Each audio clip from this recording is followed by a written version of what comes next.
Hello friends, स्वागत है आपके अपने चैनल एडू कैनरा में। मैं रजनीश सिंह आज एक बार फिर से लाया हूं आप लोगों के लिए एनटीपीसी सीबीटी 2 एग्ज़ाम के लिए कुछ एक्सपेक्टेड प्रश्न।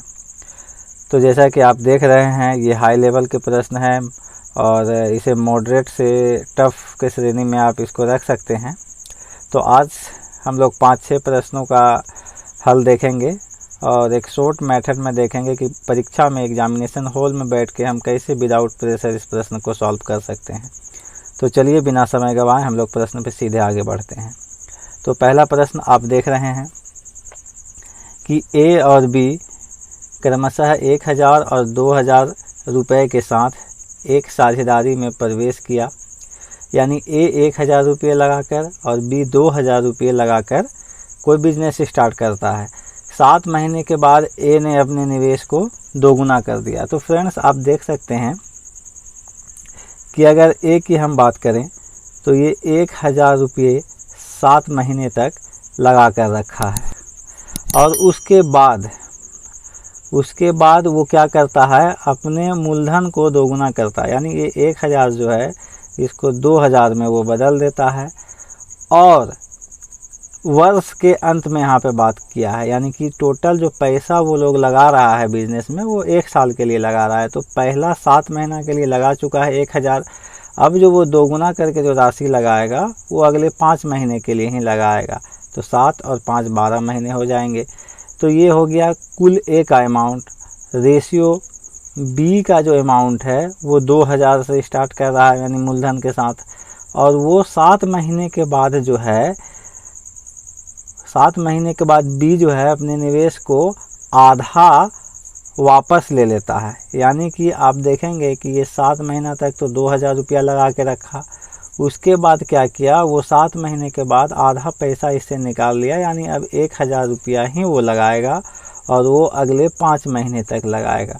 तो आप देखेंगे यहाँ से प्राप्त हो जाएगा ये 7000 और यहाँ पे आप देखेंगे 5 गुना 2 10,000 और ये रेशियो 7 दूनी 14,000 और प्लस 5000। तो आप यहाँ पे देख पाएंगे कि ये हो जाएगा 17,000 और ये रेशियो 19,000, यानी कि 17:19 ये ए अनुपात। तो आप देख पाएंगे कि ए और बी का रेशियो जो है वो 17:19 हो जाएगा। तो अब फ्रेंड्स हम लोग यहाँ पे देख लेते हैं कि लाभ कितना हुआ। तो फ्रेंड्स, ये एक वर्ष के अंत में कुल लाभ 7000 रुपया है, यानी लाभ जो है हमारे पास 7000 रुपया आया है ना। तो यहाँ पे देखेंगे कि 17 + 19 यूनिट इज इक्वल टू 7000, यानी कि 36 यूनिट का वैल्यू हो जाएगा 7000। तो 1 यूनिट का वैल्यू हो जाएगा 7000/36। तो हमें ज्ञात करने के लिए किसका बोला है, बी का भाग ज्ञात करना है। तो बी का भाग जब ज्ञात करना है तो आप यहाँ पे देखेंगे कि बी का जो भाग है ये 19 है। तो 19 यूनिट का वैल्यू हो जाएगा 7000/36 और गुना 19। तो आप इससे कटा दीजिए 4 से 9 बार में, और ये 4 से कट जाएगा 25 सत्ते 175, यानी 1750 हो जाएगा फ्रेंड्स। और आप यहाँ पे देखेंगे 9 दूनी 18.1, यानी कि लगभग ऐसे। अब हम लोग कैलकुलेशन उतना ज़्यादा करना नहीं, एग्जाम में आप यहाँ पे 2 से मल्टीप्लाई कीजिए, 17 दूनी 34 और ये हो जाएगा 3500 और प्लस 175, यानी कि जो भी उत्तर आएगा ये 3600 समथिंग आएगा, जो कि ऑप्शन बी में है। तो इस प्रश्न का उत्तर हो जाएगा 3694.44। तो चलिए फ्रेंड्स, अब हम लोग अगले प्रश्न की ओर आगे बढ़ते हैं। चलिए फ्रेंड्स, इस प्रश्न को देखिए। कह रहा है कि एक व्यापारी ने 7800 रुपये की साइकिल खरीदी। पहली वाली को 4% लाभ पर बेचा, दूसरे को 9% हानि पे बेचा। बाद में उसने पाया कि दोनों साइकिल को समान मूल्य पे बेचा। ये ध्यान रखना है फ्रेंड्स कि विक्रय मूल्य जो है वो समान है। तो हमें ज्ञात करना है कि जो साइकिल हानि पर बेची जाती है उसका क्रय मूल्य कितना है। तो फ्रेंड्स, परीक्षा में इसको हम लोग कैसे कम से कम समय में कर पाएंगे वो आप सीधे देख सकते हैं। यहाँ पे कह रहा है कि पहले वाले को हम मान लेते हैं फर्स्ट, यानी एफ से डिनोट करेंगे फर्स्ट को। तो फर्स्ट को वो 4% लाभ पे बेचा है, यानी कि 4% लाभ का मतलब 104/100 पे बेचा है।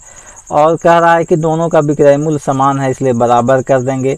सेकेंड यानी फर्स्ट और सेकेंड दोनों का विक्रय मूल्य समान है, इसलिए बराबर कर रहे हैं। फर्स्ट का 104/100 और सेकेंड का 9% हानि पे बेचा है, तो 100 - 9 91/100। 100 से 100 कैंसिल होगा फ्रेंड्स, तो F/S बराबर हो जाएगा 91/100 तो आप यहाँ पे देख पाएंगे फ्रेंड्स कि 13 से कट जाएगा, ये 13 7 91, 13 8 104, यानी आप देखेंगे कि first by second equal to 7/8, यानी कि फर्स्ट का रेशियो जो है 7 यूनिट है और सेकेंड का 8 यूनिट है। तो कुल मिला के दोनों का जो योग है यानी 8 और 7 15 यूनिट का वैल्यू यहाँ पे जो है क्रय मूल्य दिया हुआ है 7800 रुपया। तो आप यहाँ पे इसको देखेंगे कि हमें निकालना क्या है, तो जो हानि पे बेचा गया है यानी कि जो साइकिल हानि पे बेचा गया है, तो हानि पे दूसरे वाले को बेचा गया है, तो 15 यूनिट का वैल्यू 7800 है, तो 1 यूनिट का वैल्यू क्या हो जाएगा 7800/15। और हमें निकालना है यहाँ पे सेकेंड वाला का 8 यूनिट का वैल्यू, तो इंटू 8 कर देंगे अगर 8 का निकालना है तो।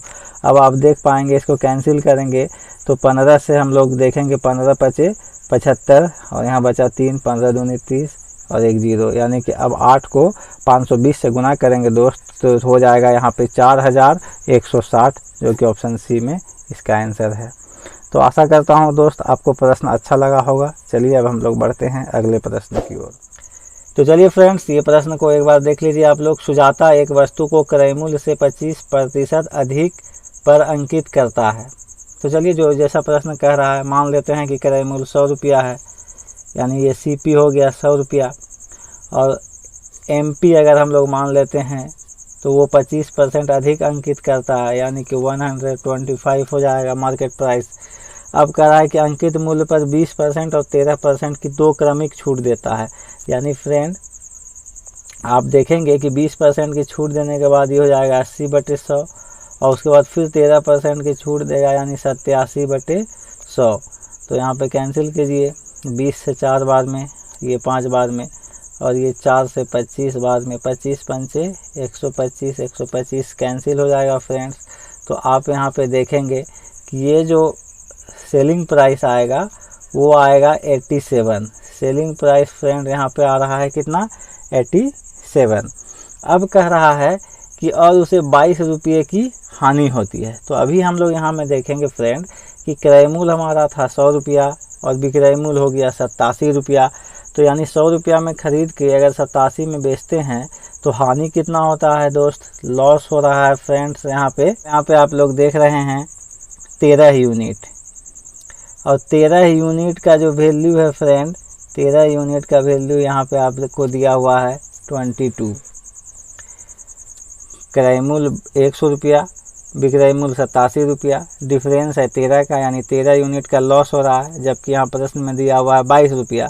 तो 13 यूनिट का वैल्यू 22 रुपया, तो 1 यूनिट का जो वैल्यू होगा फ्रेंड वो हो जाएगा 22/13।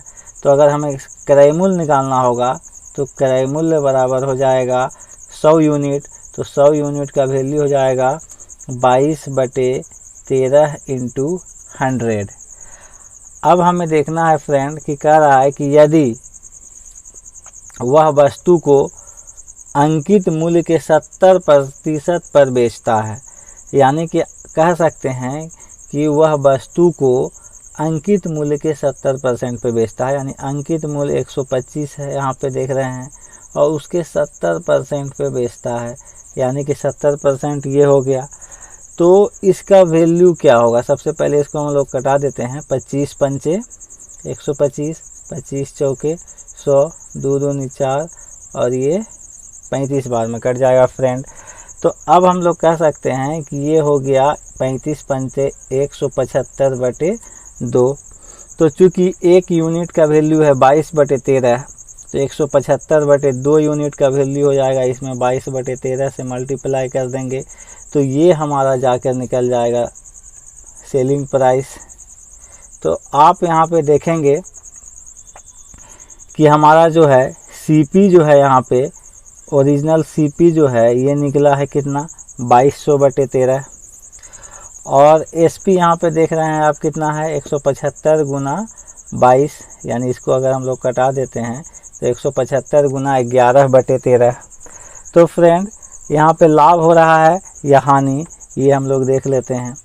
तो यहाँ पे CP माइनस SP, तो CP यहाँ पे आप देख रहे हैं कि 22/13 गुना 100। चूँकि हम लोग फ्रेंड गुना इसलिए नहीं कर रहे हैं क्योंकि हम लोग कैलकुलेशन से बचना चाह रहे हैं, इसीलिए हम लोग मल्टीप्लाई नहीं कर रहे हैं, वरना कैलकुलेशन लेंदी हो जाएगा, एग्ज़ाम में आपका समय बर्बाद करेगा। Minus 175 into 11/13। फ्रेंड 11/13 11/13 दोनों में कॉमन आपको दिख रहा होगा, तो 11/13 आप लोग कॉमन ले लीजिए, तो यहाँ बच गया 2 गुना 100 हो जाएगा यहाँ पे 200, और माइनस यहाँ पे 11/13 कॉमन ले लेंगे तो यहाँ सिर्फ 175 बचेगा। तो फ्रेंड आप यहाँ पे देखेंगे कि 11/13 गुना 200 में 175 घटेगा तो 25, यानी हमारा जो वैल्यू आया है वो माइनस में नहीं आया है। CP माइनस SP जो वैल्यू होता है वो लॉस का होता है, यानी यहाँ पे हमें हानि हो रहा है। तो आप देख रहे हैं हानि कितने का हो रहा है फ्रेंड, 11/13 गुना 25, ये हमारा हानि हो रहा है। तो इसका जो वैल्यू है यानी हानि जो है फ्रेंड, ये हम देख लिए यहाँ पे कि ये लॉस हो रहा है, और लॉस जो हो रहा है वो कितने का हो रहा है, 11/13 गुना 25 का हो रहा है। तो आप यहाँ पे देखेंगे 25 गुना डायरेक्टली मल्टीप्लाई कर लीजिए, तो 250 और 25 275 हो जाएगा, और यहाँ पे /13 हो जाएगा। 13 दूनी 26, 1 बच गया, 13 1 13, यानी 21 पॉइंट समथिंग आएगा, जो कि ऑप्शन बी में है। डायरेक्टली हिट करेंगे, हमें ज़्यादा मल्टीप्लिकेशन में जाने की ज़रूरत नहीं है। तो आशा करता हूँ फ्रेंड ये प्रश्न भी आपको अच्छा लगा होगा। ये सब सारे प्रश्न जो है ये मॉडरेट टू टफ लेवल के हमने लाए हैं, जो बिल्कुल NTPC CBT 2 में लगभग एक्सपेक्टेड क्वेश्चंस हैं। तो चलिए हम लोग इसी प्रकार के अगले प्रश्न की ओर आगे बढ़ते हैं। चलिए फ्रेंड ये प्रश्न को देखिए, बिल्कुल एग्ज़ाम ओरिएंटेड प्रश्न करा रहा हूँ मैं फ्रेंड्स, आप लोगों के लिए लेकर आया हूँ, बिल्कुल एग्ज़ाम ओरिएंटेड है। एग्ज़ाम में बिल्कुल ऐसे प्रश्न आपको देखने को मिलेंगे, इसलिए अगर आप चैनल पर नए हैं तो चैनल को सब्सक्राइब करें और दोस्तों के साथ शेयर ज़रूर करें इस वीडियो को। और कमेंट में अगर ये प्रश्न और इनके जवाब आपको अच्छे लगते हैं तो कमेंट बॉक्स में कमेंट भी ज़रूर करें। तो चलिए फ्रेंड्स हम लोग आगे बढ़ते हैं। तो चलिए प्रश्न को देखिए। एक व्यक्ति ने 6500 रुपये की वस्तुएँ खरीदी और वह जो है 30% वस्तु को 12% लाभ पर और शेष के 40% को 15% की हानि पर बेचता है, और उसका शेष वस्तुओं को कितने प्रतिशत लाभ पर बेचना चाहिए ताकि उसे पूरे लेन देन में 2% का लाभ हो। यहाँ पे कह रहा है फ्रेंड्स कि जो है उत्तर को दशमलव के अगले स्थान को नहीं लेना है, मतलब दशमलव में भी अगर उत्तर आता है तो दशमलव को नहीं लेना है, एग्जैक्ट वैल्यू हमें ऑप्शंस में से चुनने हैं। तो चलिए इस प्रश्न को हम लोग देखते हैं कैसे आसान तरीके में कर सकते हैं फ्रेंड। अगर हम लोग लेंदी प्रोसेस में जाते हैं, 6500 का जो है आप निकालेंगे कि उसमें से 30% वस्तु है, उसको 12% लाभ पे बेचेंगे तो काफ़ी लेंदी हो जाएगा, और एग्ज़ाम में आप फिर समय अगले प्रश्न के लिए नहीं बचा पाएंगे। तो चलिए हम लोग देखते हैं कैसे कम समय में कर सकते हैं इसको। तो सबसे पहले हम देखेंगे कि वस्तु है और उनको 3 भागों में वो बेचता है। सबसे पहले वो 30% वस्तु को बेच रहा है, ये हो गया फ्रेंड 30%। उसके बाद जो है कह रहा है कि शेष के 40%, यानी 30% को अगर वो बेच रहा है फ्रेंड, तो अब बचा उसके पास 70%, और 70% का 40% जो कि 28 होता है फ्रेंड। अगर आप देखेंगे 70 का 40% निकालने जाएंगे आप तो यहाँ पे आपको 7 चौके 28 प्राप्त होगा। तो यानी कि वो 28% वस्तु जो है 15% की हानि पे बेचता है, और उसके बाद शेष वस्तु यानी अब कितना बचा, तो 30 और 28 58, तो 100 में से 58 को घटा देंगे तो हमारे पास अब 42% वस्तु बचेगा। तो ये हमने एग्जैक्ट डाटा प्राप्त किया कि 30% को बेचा, फिर 28% को बेचा, और फिर 42% को वो बेचता है। अब आप यहाँ पे देखेंगे कि हम इसका जो है रेशियो निकाल लेते हैं। तो आप अगर रेशियो करेंगे, इसका निकालेंगे, तो आप यहाँ पे पाएंगे कि 15, यहाँ पे 14, 2 से हम लोग सीधे सीधे जो है डिवाइड कर रहे हैं, तो 15, 14 और 21, और टोटल वैल्यू जो है 15 और 14 29 और 21 50 यूनिट आ जाता है। तो फ्रेंड अब हम लोग यहाँ पे देखेंगे कि वो 15 यूनिट को वो 15 यूनिट को 12% लाभ पर बेचता है। सबसे पहले वाला को 12% लाभ पे, यानी 15 का जो 12 हम लोग ज्ञात करेंगे तो 180 हो जाएगा, है ना। यहाँ पे अगर आप चाहें तो परसेंटेज को मतलब नहीं भी लिख सकते हैं, नगण्य मान के चलिए, हम लोग ओवरऑल निकालेंगे तो 15 का 12% 180। उसके बाद अगला जो है 14 यूनिट को वो बेच रहा है, वो कितने पे बेच रहा है, 15% की हानि पे बेच रहा है। 15% की हानि पे बेच रहा है तो 15 गुना 14 हो जाएगा 150, और 60 210, माइनस में यहाँ पे 210 हो जाएगा फ्रेंड। तीसरा कह रहा है कि तीसरे को हम लोग कितने प्रतिशत लाभ पर बेचे, यानी ये जो 21 यूनिट है, इस 21 यूनिट को हम लोग कितने प्रतिशत लाभ पर बेचें कि हमें ओवरऑल फ्रेंड ओवरऑल 2% का लाभ प्राप्त हो। तो मेरे प्यारे दोस्तों, आप लोग देखेंगे कि ओवरऑल 50 यूनिट है हमारे पास, और इसका 2% लाभ अगर हमें प्राप्त करना है, यानी कि हमें 100 में बेचना है ना फ्रेंड। आप यहाँ पे देखेंगे कि हमें यहाँ पे 100 प्राप्त करने हैं, तो आप यहाँ पे देखेंगे कि यानी कि ये टोटल जोड़ने के बाद हमारे पास 100 आना चाहिए। तो आप यहाँ पे देखेंगे ऊपर के दो समीकरणों में कि 180 और माइनस 210 बराबर -30 हो रहा है। तो -30 में हम लोग कितना जोड़ेंगे कि 100 आ जाएगा। तो आप लोग देखेंगे कि -30 में अगर हम लोग 130 को जोड़ देते हैं तो यहाँ पे हमें 100 निकल के प्राप्त आएगा, यानी ये वैल्यू 130 होना चाहिए फ्रेंड। तो ये 130 कब होगा, जब यहाँ पे कितना रहेगा, यानी कितना परसेंट रहेगा, तो ये 130 होगा।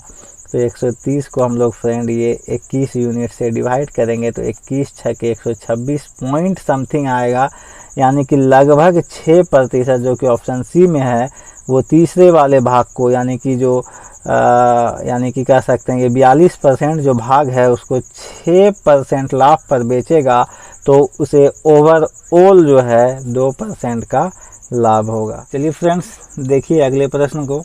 कह रहा है कि एक दुकानदार अपनी वस्तुओं पर क्रय मूल्य से 30% अधिक मूल्य अंकित करता है और अंकित मूल्य पर 10% की छूट देता है, तो 6.5% अतिरिक्त लाभ अर्जित करने के लिए उस अंकित मूल्य पर कितना छूट देना चाहिए। सबसे पहली नंबर बात कि दुकानदार जो है क्रय मूल्य से 30% अधिक अंकित करता है। मान लिया जाए कि हम लोग मानते हैं क्रय मूल्य 100 रुपया है, तो फ्रेंड अंकित मूल्य यानी मार्केट प्राइस जो है 30% अधिक अंकित किया तो हो गया 130।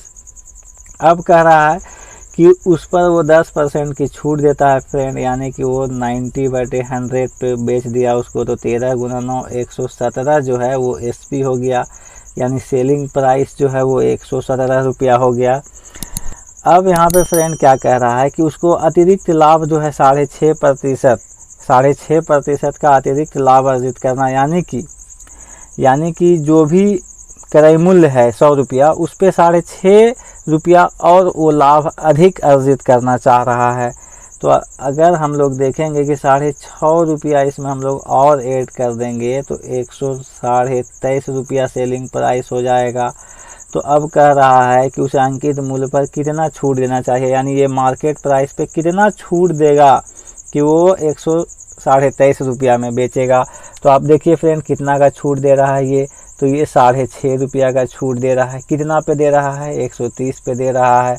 परसेंटेज निकालना है, 100 से गुना करेंगे, पॉइंट उड़ाएंगे, 1 0 आएगा, 0 से 0 गया, यहाँ पे 13 पंचे 65, यानी वो 5% का छूट देगा, तो वो 6.5% का अतिरिक्त लाभ प्राप्त करेगा, यानी 123 में बेचेगा। इसका उत्तर ऑप्शन ए होगा। तो चलिए फ्रेंड, अब हम लोग अगले प्रश्न की ओर आगे बढ़ते हैं। एक वृत्त में वृत्त के केंद्र के विपरीत 2 जीवाएं होती है। देखिए फ्रेंड, एक हम लोग सर्कल ले लेते हैं। देखिए फ्रेंड, सर्कल कोई ज़रूरी नहीं है कि बिल्कुल सही बने। तो चलिए ये देखिए, एक सर्कल ले लिया हमने और सर्कल के केंद्र के दोनों ओर 2 जीवाएँ हैं। एक जीवा ये ले लेते हैं, एक जीवा नीचे ले लेते हैं।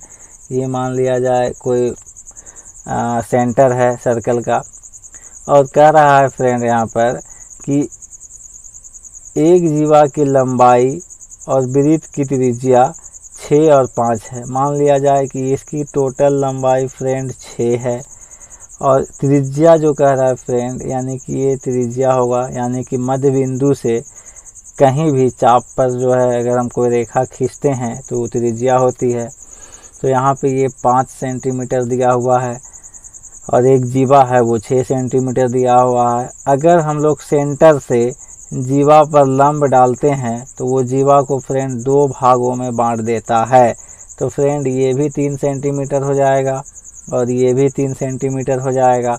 तो और साथ ही साथ ये 90 डिग्री है फ्रेंड। तो आप यहाँ पे पाइथागोरस त्रिक का जो प्रमेय है उससे आप यहाँ पे निकाल सकते हैं कि जब कर्ण 5 है, ये आधार है 3, तो ये वाला जो है डिस्टेंस ये 4 हो जाएगा फ्रेंड। ये जब 4 हो जाएगा तो यहाँ पे कह रहा है कि दोनों जीवाओं के बीच की जो दूरी है वो 7 सेंटीमीटर है, यानी ये वाला जो टोटल लंबाई है फ्रेंड ये 7 है, जिसमें से हम आधा 4 इधर निकाल लिए हैं उस साइड का, तो ये 3 बचेगा क्योंकि 7 दिया हुआ है टोटल, तो 4 और 3 7 हो जाएगा फ्रेंड। अब फ्रेंड त्रिज्या 5 दिया हुआ है बोला है, तो त्रिज्या हमने कहा कि सेंटर से कहीं भी चाप पर अगर हम खींचते हैं दूरी या रेखा तो वो जो है त्रिज्या ही कहलाता है। तो ये भी 5 हो जाएगा फ्रेंड।